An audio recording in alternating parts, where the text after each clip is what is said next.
Imagine living in the 1800s, a time when electricity was a luxury, not a daily necessity. The idea may seem far-fetched in our modern tech-driven world, but it's worth considering, especially if we're preparing for a future where electricity might not be readily available.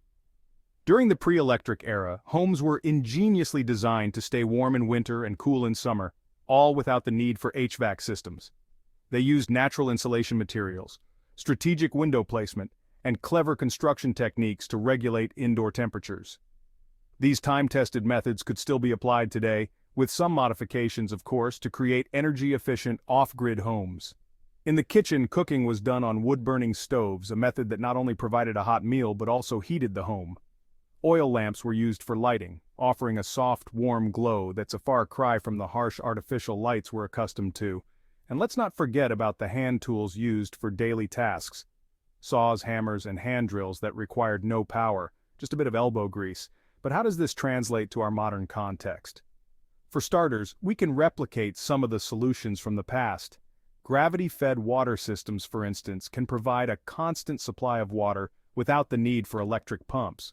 Root cellars and ice houses can keep food fresh for longer periods, reducing dependence on refrigeration. And hand-crank devices, from radios to blenders, can replace their electricity-guzzling counterparts. So, as we delve into the wisdom of the pre-electric era, remember this: our ancestors lived full, productive lives without electricity. They built homes, cooked meals, and carried out daily tasks with tools and techniques that didn't require a single volt of power. And if they could do it, so can we. As we see, life without electricity is not only possible, it was the norm for centuries. It's a lesson we can take to heart as we prepare for a future where the grid might not always be there to power our lives. The Great Depression taught us the art of survival with minimal resources. This was a time when people had to make the most of what they had, and they developed innovative ways to stretch their resources to the limit. One of the greatest lessons from this time is the art of preserving food without electricity. People would can, dry, and preserve their food in ingenious ways. They would smoke meats, pickle vegetables, and dry fruits in the sun, storing them in cool, dark places to last through the winter. This wasn't just about survival, it was about making the most of the harvest and reducing waste. But it wasn't just about food. The Depression-era folks were the masters of making do. They would repurpose old clothes, repair broken tools, and reuse everything they could. Nothing was thrown away without careful consideration. This level of resourcefulness is something we could all learn from, especially in a scenario where we can't rely on the convenience of electricity. They also knew how to stretch their supplies beyond what we might think possible today.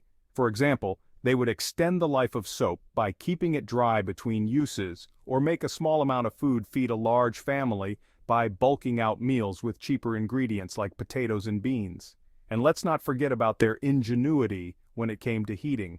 Many families would gather around a single stove for warmth, and they would use things like hay or newspaper for insulation. This was a time when people had to be creative and think outside the box in order to survive. These Depression-era techniques remind us that resourcefulness rather than resources is key to survival. We can take inspiration from their ingenuity and adaptability and apply these lessons to our own lives. Whether we're preparing for a future without electricity or just seeking to live more sustainably, there's a lot we can learn from the wisdom of the past.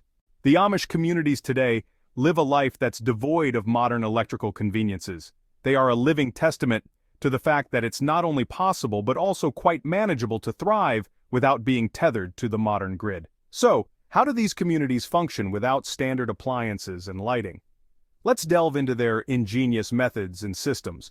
Instead of refrigerators, the Amish use ice houses or ice boxes. These are insulated structures where blocks of ice collected during winter are stored to keep food cool throughout the year. No electricity needed, just Mother Nature's winter chill doing its job. Similarly, instead of electric or gas stoves, they use wood-burning or coal-burning stoves for cooking and heating. Lighting in an Amish home is typically provided by gas lanterns or oil lamps, which cast a warm, gentle glow. It's not as bright as an electric bulb, but it serves the purpose and adds a certain charm to their homes. But living without electricity isn't just about swapping out appliances for low-tech alternatives. It's also about rethinking the way communities function and interact. The Amish have built communities that support each other, sharing resources, skills, and labor. This sense of community is a cornerstone of their ability to live without electricity. They work together, play together, and solve problems together. It's a collective resilience that many modern societies lack. Structurally, their homes and communities are designed to function without electricity. Buildings are oriented to take advantage of natural light and heat. Work and life routines are based on natural daylight hours. Even their farming methods are adapted to a lifestyle without electric machinery. The Amish also show us that low-tech systems can often outperform high-tech gear. For instance, their horse-drawn buggies may seem antiquated to us, but they are a reliable, sustainable mode of transport that doesn't rely on gasoline or electric charging stations. When we look closely, it becomes clear that living without power isn't about depriving ourselves. Rather, it's about adopting a different mindset, one that prioritizes sustainability and community over convenience. It's about learning to appreciate the rhythms of nature, the value of hard work, and the joy of simple living. The Amish lifestyle demonstrates that a fulfilling life without electricity is not only possible, but also sustainable. It's the art of living with less, and yet perhaps gaining so much more. So as we ponder on how we can prepare for a life off-grid, let's take a leaf out of the Amish book. It's not just about surviving, it's about thriving, living a life of meaning, purpose, and community, even when the lights go out. Modern prepping tools can assist, but they're not a panacea. In today's world, we have a plethora of gadgets at our fingertips, designed to make off-grid living easier. Solar panels, hand crank radios, and power banks. These are all tools that can provide a degree of comfort and convenience when living without electricity. They harness the power of the sun, the wind, or human effort to generate energy. They can keep us connected, informed, and somewhat comfortable during a power outage. But let's be real, solar panels are great, but they're dependent on sunlight. What happens during a long stretch of cloudy days or in the depths of winter when daylight is scarce? The efficiency of solar panels can drastically reduce. Hand crank radios can keep you informed, but they require manual effort. And power banks? They're brilliant until they run out of juice. And without electricity, recharging them becomes a challenge. These modern tools, while helpful, have their limitations. They can assist you, but they can't entirely replace the necessity of learning and adapting to a life without electricity. The danger lies in becoming overly reliant on them. If your survival strategy is built around these tools, what happens when they fail, break, or run out of power? It's essential to understand that these tools are just that, tools. They are meant to aid you, not define your survival strategy. The key to living without electricity lies in adaptability, resourcefulness, and a deep understanding of how to live in harmony with nature. Remember, our ancestors survived without these gadgets, and so can we. They relied on their skills, their knowledge of the natural world, and their ability to adapt and overcome challenges. They knew how to make do with what they had and how to use the resources around them to their advantage. In the end, the most powerful tool you can have isn't a solar panel or a power bank. It's your mind, your ability to think, to adapt, and to overcome. These are the qualities that will ensure your survival in a world without electricity. Living without electricity necessitates a complete redesign of our daily routines. For starters, let's think about cooking. In the absence of electric stoves and microwaves, alternatives such as a wood stove, rocket stove, or even a solar oven become viable options. Propane options can also be explored as they provide an efficient and controllable heat source. These methods not only provide a means of preparing meals but also serve as a source of warmth during colder months. Water systems need to be reimagined as well. Gravity-fed systems, rainwater catchment, and manual pumps can provide a reliable water source without the need for electricity. Imagine the satisfaction of drinking a glass of water knowing you didn't rely on the grid to get it. Let's shed some light on the situation. Without electricity, we need to consider alternative lighting options. Candles and oil lamps harken back to the days of old, providing a warm and comforting glow. Solar garden lights can be brought inside after charging during the day. It's also essential to adapt our sleep cycles to match the daylight, rise with the sun, and rest when it sets. This natural rhythm not only conserves resources but can also improve our overall health and well-being. Cleaning, too, takes on a new form in a world without electricity. Simple solutions like washboards and hand-washing clothes become the norm. Natural soap making can be a fun and rewarding process, providing an effective cleaning product without the need for synthetic chemicals. Creating a clean, comfortable space doesn't require electricity. It requires innovation and a willingness to adapt. The beauty of redesigning daily life without electricity is that it forces us to slow down, to appreciate the smaller things, and to truly understand the value of the resources we have. It's about making conscious choices and understanding the impact of those choices. It's about being resourceful, resilient, and adaptable. It's about learning and growing, developing new skills, and building a strong sense of self-reliance. This doesn't mean that living without electricity is easy. It requires hard work, dedication, and a fair amount of creativity, but the rewards are immeasurable. The satisfaction of cooking a meal on a wood stove, the peace found in the soft glow of a candle, the sense of accomplishment from building your own water system, these are the moments that make the effort worthwhile. And remember, you're not alone in this journey. There are countless others out there who are also choosing to live without electricity, each with their own tips, tricks, and experiences to share. Reach out, connect, and learn from one another. Together, we can build a resilient, sustainable future. Living without power doesn't mean living without comfort or convenience. It means redefining what those terms mean to us. It means finding new ways to meet our needs and embracing the challenges that come along the way. It means replacing the hum of electricity with the rhythm of nature, the buzz of technology with the quiet of solitude. So as we consider a life without electricity, let's not think of it as a step backwards, but as a step towards a more mindful, intentional way of living. Let's reimagine our daily routines, not as a series of tasks to be completed, but as opportunities to engage with the world around us in a more meaningful way. Redesigning daily life without electricity is not just about survival, but about creating a sustainable, fulfilling lifestyle. It's about reconnecting with our roots, embracing simplicity, and finding joy in the journey. It's about living, not just surviving. And in the end, isn't that what it's all about? Heating and cooling our homes is a significant challenge without electricity. Let's start with heating. In the absence of modern HVAC systems, we need to turn back the clock and revisit some old school techniques. Insulation is key, and our forebears knew a thing or two about that. They would use hay bales to insulate their homes, creating a barrier against the cold. They also used heavy rugs and thick curtains to keep the cold air out and the warm air in. And don't forget the simplest method of all, shared body heat.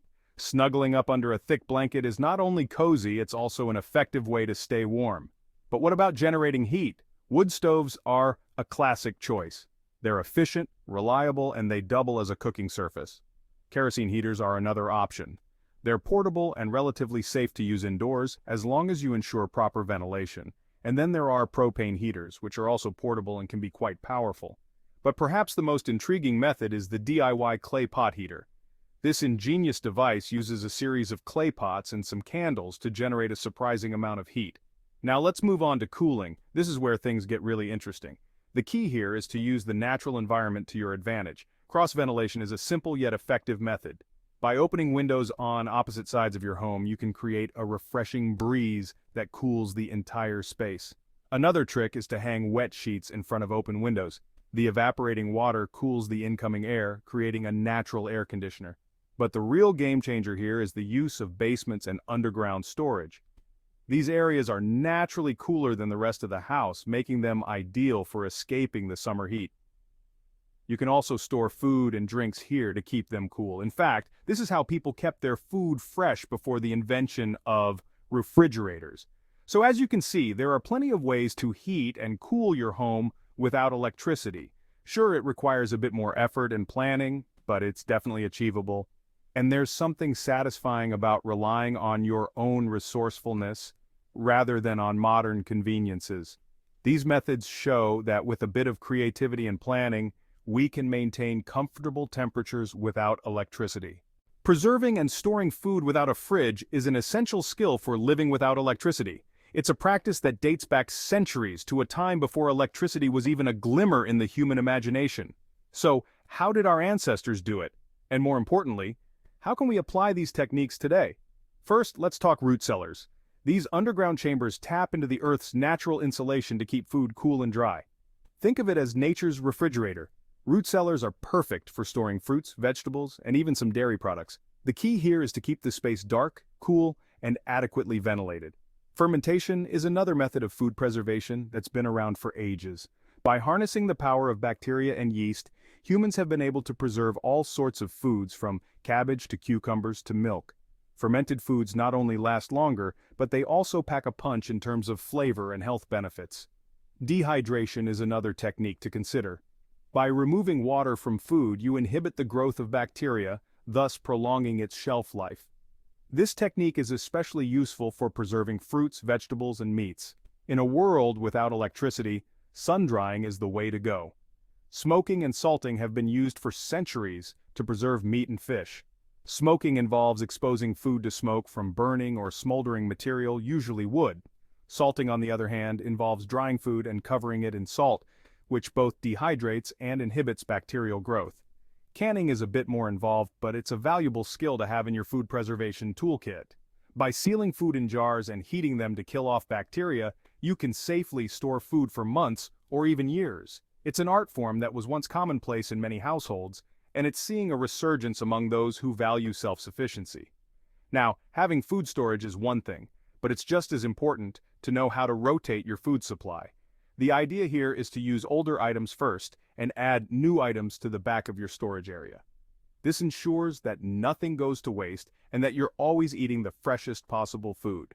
It's a simple practice, but it makes a world of difference when it comes to maintaining a healthy, sustainable food supply.